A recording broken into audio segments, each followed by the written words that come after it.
Okay, here's an article here. It was sent to me recently, and it's in Classical Essays, and it's about the culture bearers to ancient China. It was written by Rosemary W. Pennington and repenned here by Mark Devon. In July 1996, two students wading in the Columbian River at Kennewick, Washington, stumbled across skeletal remains of a middle-aged European male. At first, anthropologists presumed that they had discovered a pioneer, a gold rush or somebody who had died in the late 1800s. But radiocarbon dating subsequently showed that the skeleton was a remarkable 9,300 years old. In fact, Kennewick Man, as it's been come to known, is the latest in a series of ancient skeletal discoveries which are giving rise to the theory that some of the earliest inhabitants of North America were Europeans who migrated from the Eurasian continent via a land bridge in the Bering Sea, Alaska and its connectives, near the end of the last ice age, about 12,000 years ago. Let me stop right there and go back up. I want you to make a note of this depiction of current China and Xinjiang and how it's got this upper and northeastern lobe, because we're going to talk about that here in a minute. For though the Kennewick Man has been shown, there's also things that date back now much earlier than this, 16, 18, 20,000 years ago, that makes the idea of the Bering Bridge invalid. Now, a strange thing here is that we believe that the people that we know of as the Australian Aborigines and the Islander people had hopped around in early archaic times in some form of boating and been able to go all of these places. But with a connective land bridge, even somebody that it was more advanced, that we've actually seen or showing boats and stuff in their art, were perhaps unable to. And that doesn't make any sense either. We'll talk about that again in here in a minute. So, Dr. Robert Bonachin, director of the Center for the Study of the First Americans at Oregon State University, believes that Kennewick Man helps kind of cast a doubt on the accuracy of the term Paleo-Indian, which is usually used to describe this period of American history, or prehistory, if you will. Maybe some of these guys were really just Paleo-American, he admits. Illustration above is Xinjiang, Chinese Turkestan, the largest province in China, site of the Tarim Basin mummies. Yeah, we're going to make some other connectives, but that's up there in that corner we're talking about. Way over there. Of course, such facts pose a major challenge to the politically correct current version of history that is being touted, which promotes the idea that white Americans shamefully stole their country from its supposed Indian owners. Not surprisingly, therefore, have been attempts made to prevent the fact about Kennewick Man from being made public. Encouraged by the Clinton government, American Indians have made a claim on the skeleton using a 1990 federal law that was made intended to protect their grave sites.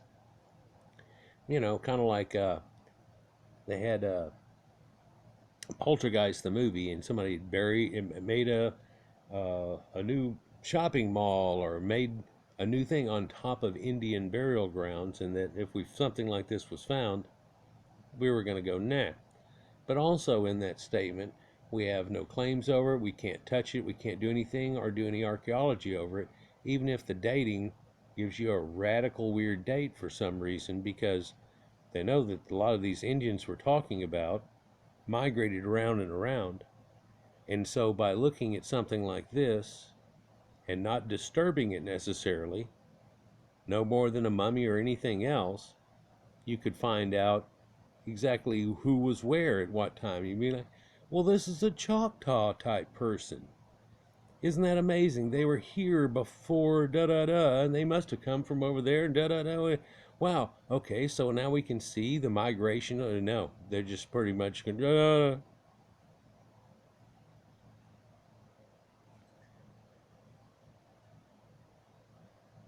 Their declared intention is to bury it immediately in a secret location and prevent any other scientific examination and DNA testing. However, 8 U.S. anthropologists who claim that the Indians and the federal government fear the implications of the discovery began a legal battle in October of 1996 to prevent the secret burial from even taking place. In fact, Kennewick Man is an important addition to the growing body of evidence which suggests that during the period of the Upper Paleolithic, between about 10,000 and 35,000 years ago, whites, i.e., men indistinguishable from modern European or Caucasians, lived not only in Europe, but also had a band stretching across northern Asia to the Pacific, in Siberia, and other eastern regions. They were eventually displaced and absorbed by Mongoloid people, and although this isolated pocket of European genes have survived in northern Asia, and to this day, the mixed race Ainu people of Japan are one example. In some of my other videos, I've shown this before, and this exact thing in my videos about Terran Basin mummies and people that are still up there that have this phenotype to them, and blonde hair, red hair, blue eyes, green eyes, things that are not normal to people of there, having somewhat slightly curly, hair, whereas an Asian, as you would think of it mentally now, has very straight hair, well, very much like an Indian's do in your mind mentally too. But if you look at the variety of Indians, earliest Indian pictures, and there's been people that compiled little things of them, everything, there's a wide variety of looks and phenotypes going on here too. And people say, oh, that must have been after admix of Indians and everything. No, these are the original people here. And there's a few of them that everybody goes, that's just some modern picture, some dress up, and it goes, that's funny because it's 1834 and all these type of things.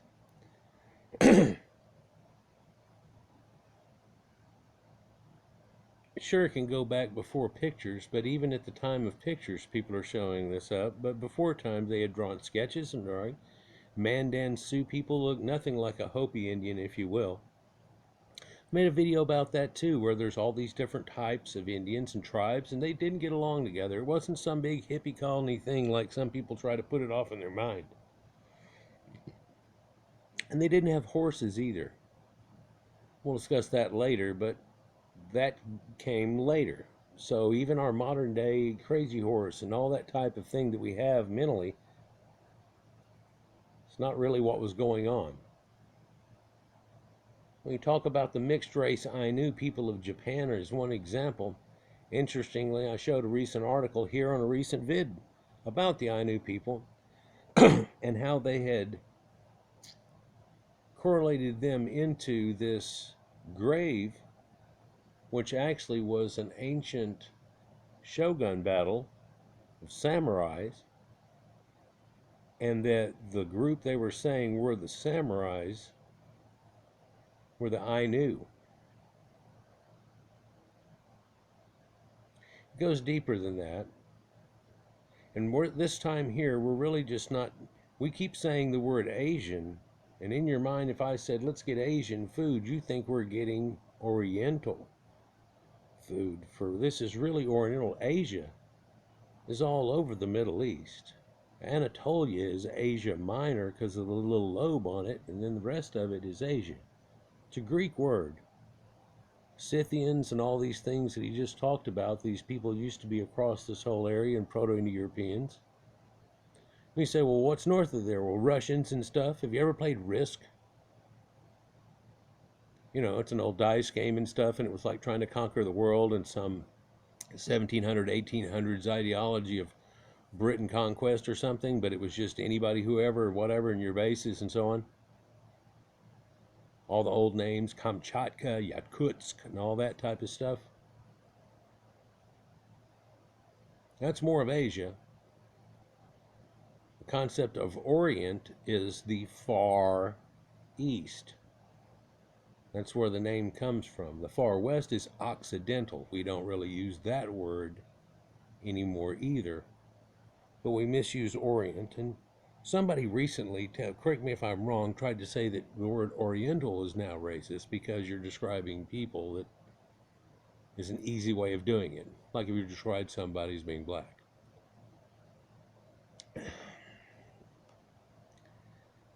But an example of this type thing could be given for each of these areas. In fact, I did one not too long ago about uh, India and its connections and burials and horse burials and things that they had found from there, but they got banned in 244 countries, so we won't go into that too much. But we could do one exactly about that same thing, and the topic would be the same as above. Different descriptions here off in the middle of it, but we could describe the Mahabharata and the things that went along with it. Now, the credibility of this theory has been dramatically strengthened in recent years by the remarkable discovery of more than 100 naturally mummified European corpses ranging from 2,400 to 4,000 year old in the Tarim Basin region of western China. Amazingly well preserved by their arid climate in the area, the mummies gave evidence of a Nordic people with an advanced culture, splendidly attired in colorful robes, trousers, boots, stockings, coats, and even hats, or pointy hats too. In one large tomb, the corpses of 3 women and 1 man were discovered. The man was about 55 years old at death, was about 6 feet tall or a little above, had yellowish brown hair and that was turning white. One of the better preserved women was close to 6 feet tall, with yellowish brown hair dressed in braids. Other ones that we remember of is the beauty of Lulan, and I've done a recent another video about that because more information came about that. But it even toured the United States with a picture. This picture's got to be shown of this Chechen man and so on, and these tattooed people that they had from there. And the Asians were touting it around the Chinese as being type of a handshake with the world, just like they do other exhibits, and they wanted some Egyptian stuff and things like that to go around through there too. Can we all do all this? Sure. So they sent that, and then before it got halfway across the United States, everybody was going, wow, these are Caucasians and so on and everything, and they stopped the exhibit and they kind of quit doing it. There's been a lot of things about that. For here's this Chechen man. It's here. In his fine robe, which is purple in color, multicolored boots, yeah, and high-topped boots. He's also wearing pants. Yeah, and part of the stuff that they're wearing is in multicolored fabric, like his little braids and wrist bracelets here that he has. Over and above that, though, there are a lot of them that actually have, with that fabric, it's shown as in a plaid and tartan pattern. We'll come close to mentioning it here in a minute. Items found with the body included fur coats, leather mittens, and an ornamental mirror, while the woman also held bags containing small knives and herbs such as cannabis, probably for use as medicines. At Churchin, on the southeastern edge of the Taklaman Desert, the mummified corpse of an infant was found, probably no more than 3 months old at the time of death, wrapped in brown wool and with its eyes covered with small flat stones. They were a blue-gray in color, kind of like above his knees right there over on the left. Next to the head was a drinking cup made from a bovine horn, so this is a cow horn or a Tuborg style, and an ancient baby bottle made from a sheep's tit that had been cut and sewn so it would hold milk. A fake breast. No one knows. People make all kinds of assumptions off of this. Maybe she stopped lactating, things like this going on. Maybe to pass it on, maybe to wean the baby off of it. We started going on this type of thing. Women use bottles today. Wouldn't it be real convenient to give it a fake tit that actually worked like a real one? It's kind of weird. One of the male mummies even had traces of a surgical operation on his neck, with the incision being sewn up with horse hair stitches, like you take the tail hair or a mane hair of a horse, and then you would stitch it onto a needle and then use it to make stitches, very much like the stitches we use today. Now that guy is a tall blonde European. When he's buried 3,000 years ago in western China, the mummified body of dozens of his kinsmen have been found interred in the same area.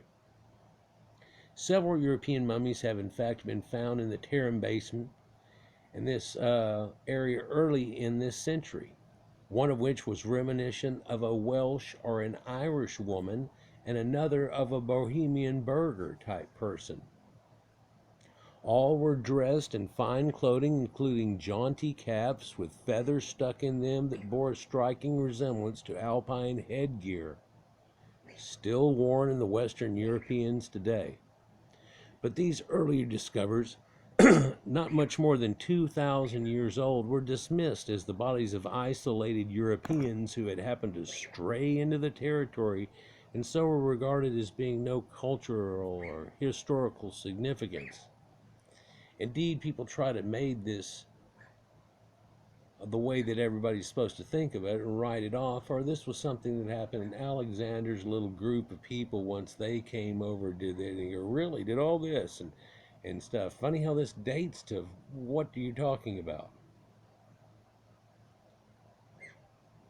The more we find out about these Proto-Europeans and their connections and people that were around the Black Sea and right up above this Middle Eastern area that we keep talking about in the Bible, and Sumerians and everything else, and hooked up directly into the Caucasus Mountains and Anatolia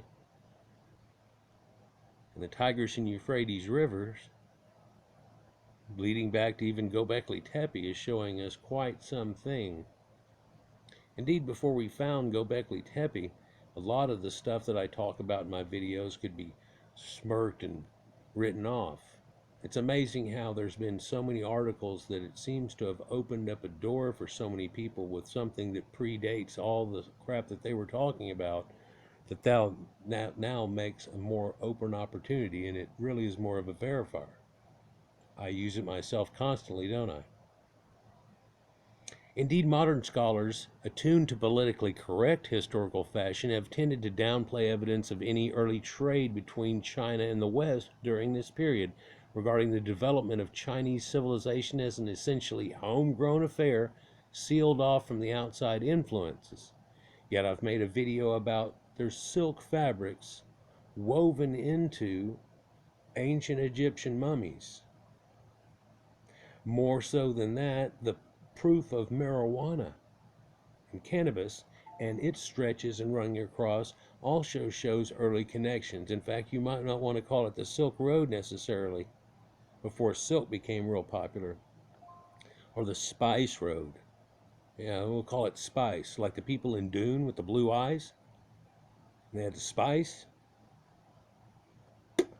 They even went across big deserts, giant worms that were like dragons. Oh, we don't want to go there. Any diffusion of people and culture, moreover, was held to have been from the east to west, with the Europeans being civilized by the Chinese somehow, somewhat. Their very eminent prehistoric and Gordian Child, for example, in 1958, summed up European prehistory as being the story of an irrational irradiation of European barbarism by Oriental civilization. Yeah, they've tried to put that onto things, but the more we find out with archaeology and stuff, it's like it definitely went the other way. In fact, sometimes, like we're talking about now, what you think was the other way was actually still them. We'll go deeper. But the latest mummy finds in the Tarim Basin region are too numerous, too ancient, and too revealing to dismiss in this way. Much so over than that, there are hundreds of pyramids that are found over there that rival the size and the amount of them to ancient Egypt, that are also aligned and so on, that are found over there. But they're growing stuff over them and trying to cover up that idea too, and don't really want to get into it. It could be a coming all together if we had it all figured out, but of course it almost seems like with a white guilt situation, whites want to steer away from the fact of, oh, no, because everybody's going to get mad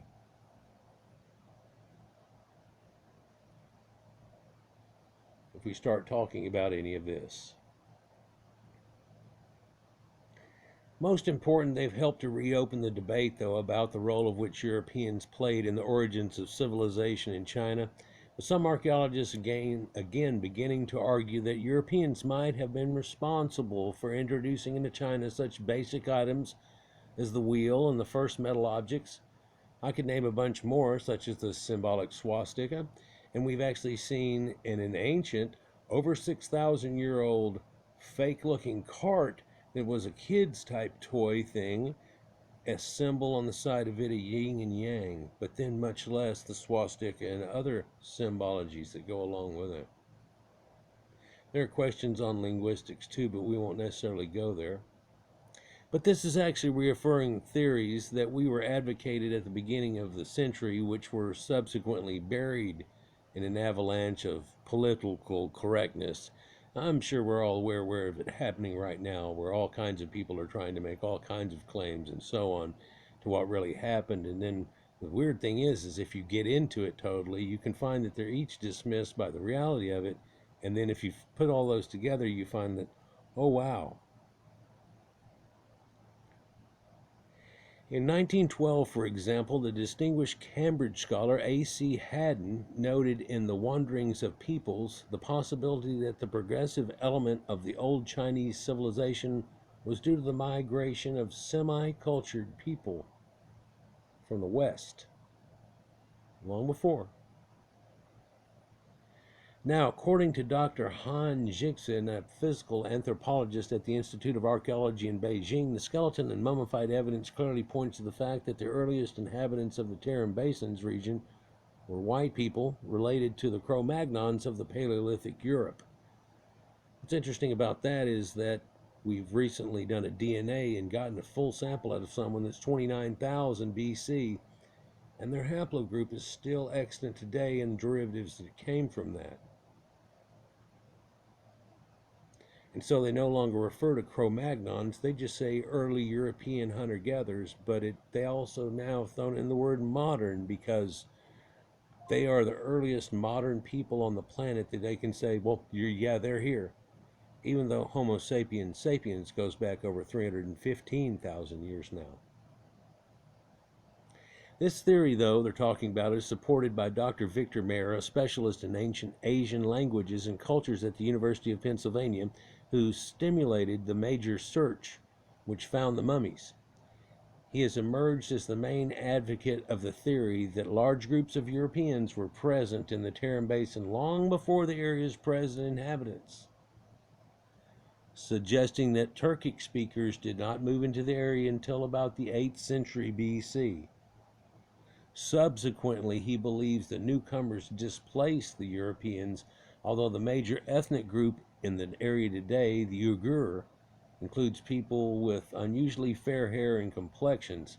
And that's the people that were talked about that were right there where they were doing the Mulan movie that Disney got in trouble for. And again, they're Caucasoid type people that are being taken advantage of, would be the easiest way to politically correct say it. Actually, the evidence of a now extinct Indo-European people who lived in Central Asia has long existed.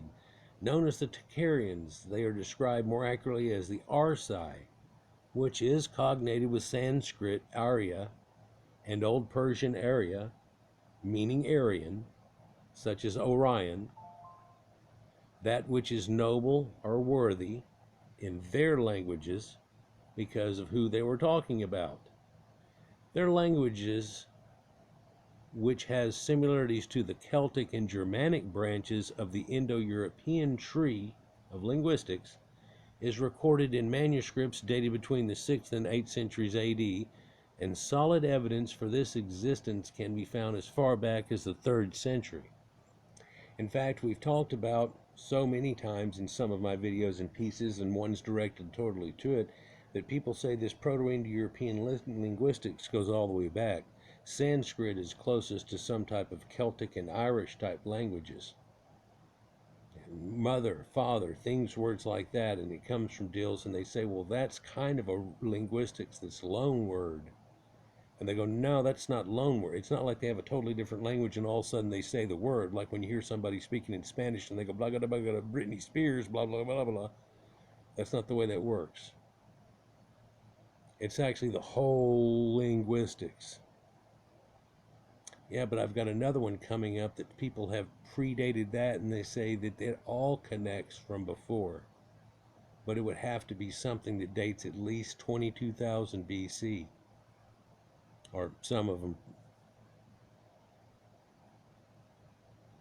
So, despite the fact that Tocharian manuscripts are found only for the later period, linguistics have isolated occasional Tocharian words embedded in manuscripts written in Gadari Prakrit, a Northwest Indian vernacular that served as the administrative language for large parts of the Tarim Basin during the 3rd through 5th centuries. Although the Tocharians were early known as the Yahuzi, or Ruzai, whose references occur in Chinese texts as early as the 5th century BC, within the time frame of the Tarim Basin mummies.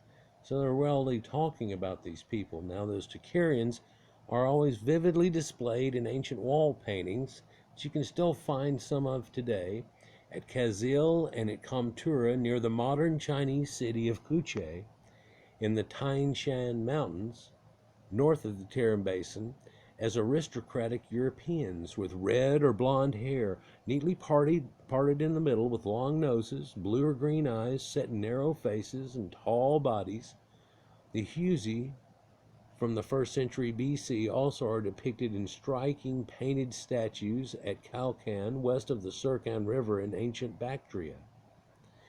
They too are shown to be Europeans with long noses, thin faces, blonde hair and pink skin, and bright blue eyes. This is known from historical sources that during the 2nd century BC, the Greater Yahuzi moved from the northwest China to Fergana and Bactria, which lie on the far side of the Pamirs. From there, they moved across the Hindu Kush Mountains and into Afghanistan and the northern part of the Indian subcontinent, where they founded the mighty Kush Empire.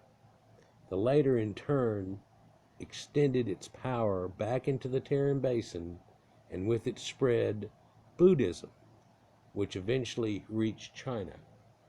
And there are pictures definitely that you can find of the same wall art where they're showing Buddha as a reddish-haired man, European-looking in form, and he is teaching someone who looks in your mind like Buddha, and in that he's a redhead, blue eyes, and you can find Buddha statues all through the Far East from Hinduism and things that have taken over it, and they have this same effect. You can look at blue-eyed gods, just Google blue-eyed gods, and then you'll see where they'll show them in Egypt and other places, Sumeria and what? All these bunch of Buddhas. People have done a lot of different videos about it. I've incorporated it into one of mine. New finds are also forcing re-examination of old Chinese books that describe historical or legendary figures of great height with deep-set blue or green eyes, long noses, full beards, and red or blonde hair. It's not normal for them to have very much facial hair, and that's another weird thing about the Ainu, is that they're incredible beards. The people living over here have a hard time growing a beard. That's another thing that has to do with barbarism and the word barber, though. For a lot of it, it talked about people that are able to grow beards, and not necessarily how barbaric they were, because some of these situations, like the one we're looking at now, where they refer to them as being barbarous, well, they're bearded people, but they weren't like ugh, they were extremely smart. Like what you thought of Conan the Barbarian, and maybe he'd be like, Bam Bam and Hulk Smash and things like that, and really Conan had it more going on. His hindrance was an accent in a land that spoke a different language. One hypothesis gaining... Scholars have traditionally scoffed at these accounts, but it now seems that they may have been accurate. One hypothesis gaining increasing support is that the migration of these Indo-Europeans began with their invention of wheeled wagons.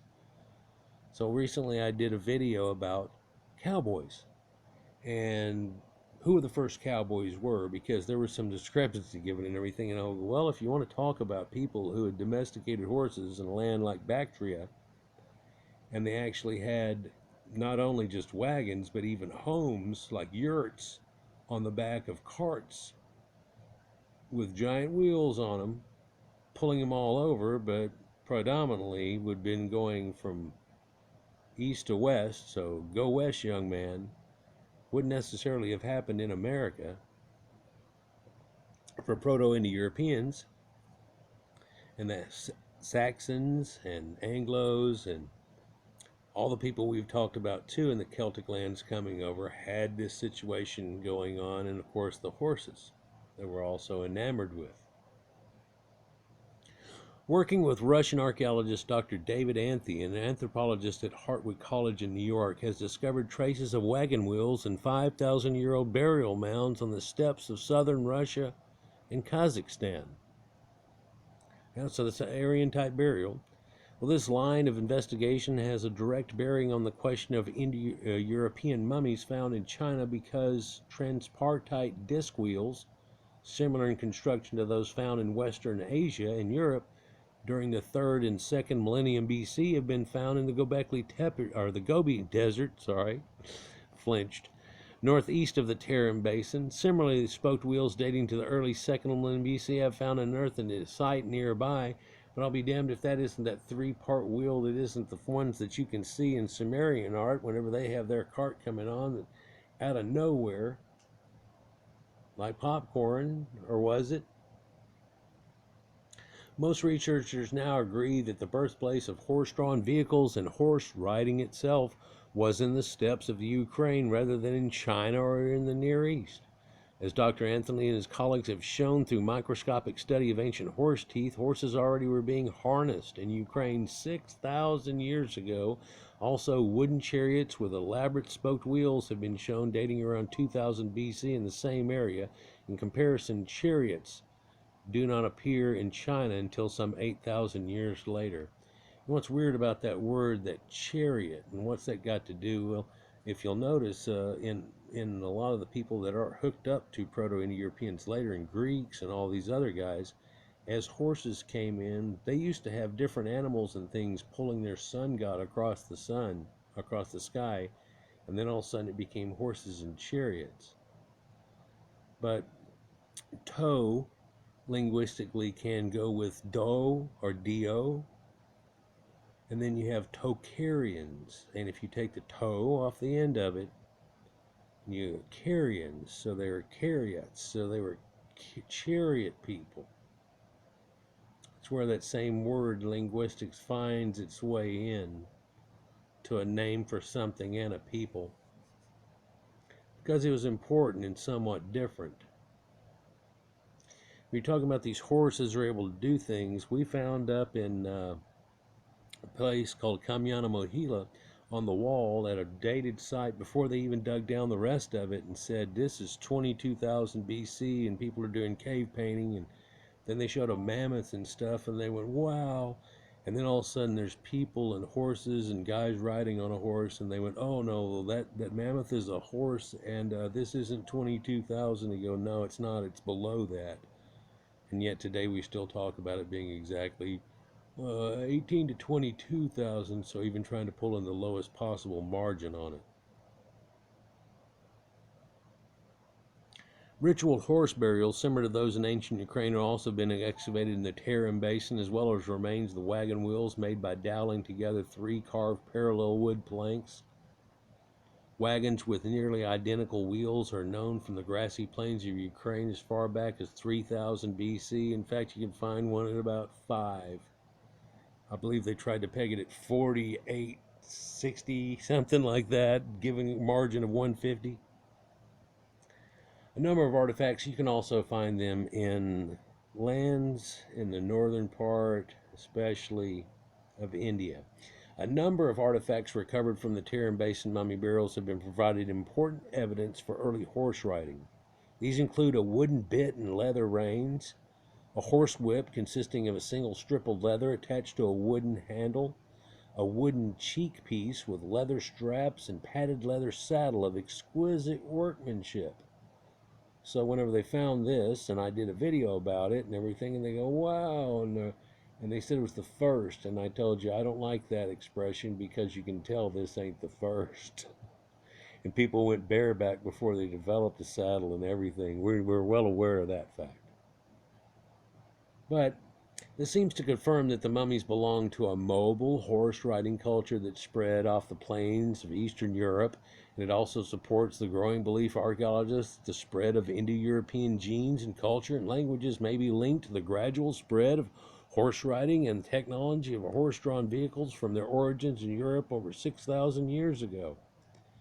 Yeah, I've done a lot of confirmations on that and where that all comes from. But then they go, well, who was the different people? No, they're all the same people. There's a group of them, though, that had this technology. They're had a little more snap, had it going on. They heralded civilization to the corners of the earth. In fact, if you look at it now, it's like everybody else is kind of preemptive to this situation, pretty much pushed to the edges of the earth, aren't they? We can talk about ancient Denisovans or Neanderthals and things like that, but as far as these people that are still extant today that have any remnants left over on them, they're pushed to the edge of the earth. These discoveries have extremely important consequences for understanding the origins of Chinese civilization, since the chariot has now been demonstrated to have entered China only around the middle of the second millennium BC, at roughly the same time that bronze, metallurgy, and writing developed there. The evidence suggests, therefore, that wagons and chariots were introduced into China from the west by Indo-Europeans, as we call it. It also shows that European penetration of China did not begin with the opening of the transcontinental Silk Road, and what they grow up telling us about, and Marco Polo and stuff, and that route that history books usually place in the 2nd century BC, but at least 2,000 years earlier at the turn of the Neolithic and Bronze Ages, when the whole of Eurasia became culturally and technology interconnected by migrating Europeans. And I'm telling you that this is not the first of it. And they go, here's the first one, for there are places edging on this here. They found the sun wheel in the ground and so on that are edging on this same date, and that isn't a brand new thing either. And they're telling you that this well predates even Orientals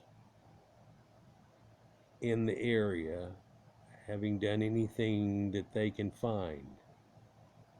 Are them really?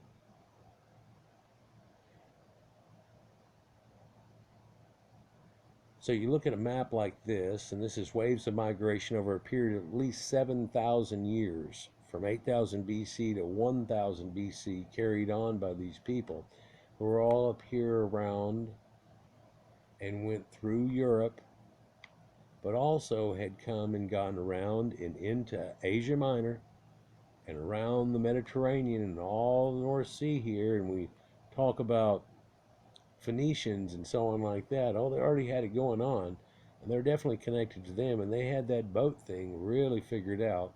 But also this river here that worked real good, connected all the way up, for they were also blue-eyed people with blonde and red hair also, from the earliest and pre-dynastic of ancient Egypt, with the Badarians and other cultures like Nakata that had made them up before, and also the people that we now call a different name, which had become those, or a portion of them, known as Natufians.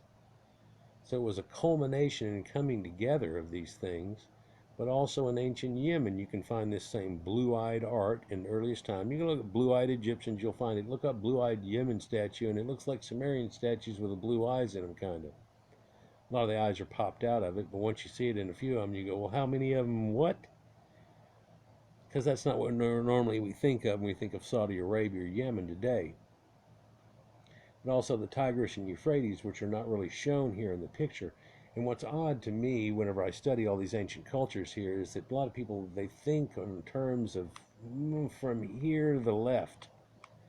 And they think of the Soviet Union as being way up here somewhere, and that's it. And not that Scandinavia and things like that is not close right up here, for this is the warp of the world run around. But look how much area that's out here. And this is all called Asia. And the Orient is way over here along this. Orient. And not necessarily so much up here. Well, this Aryan type people, Proto-Indo-Europeans, are talked about as being over here, and the Scythians and all this type of stuff. Well, they're here too. Well, they're over here, and the Bell Beaker cultures and all those things we hear about are waves of them going through, and it happened more than once, as I talked about, down into India, and also we're talking about here into Western China. But even before this time, they look like a portion of the people who had come across and made it all the way up into North America. Right. So they're not a Mongoloid people.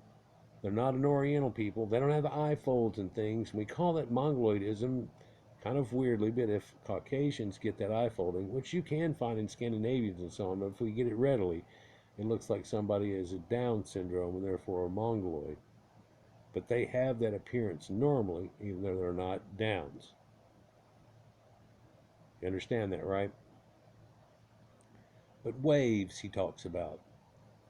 And homeland from around the Black Sea area or Caucasus Mountains into Western Europe, Northern India, Western China, and Northern America via the Bering Strait. Well, see, let's go off that again real quick with this the Bering Strait.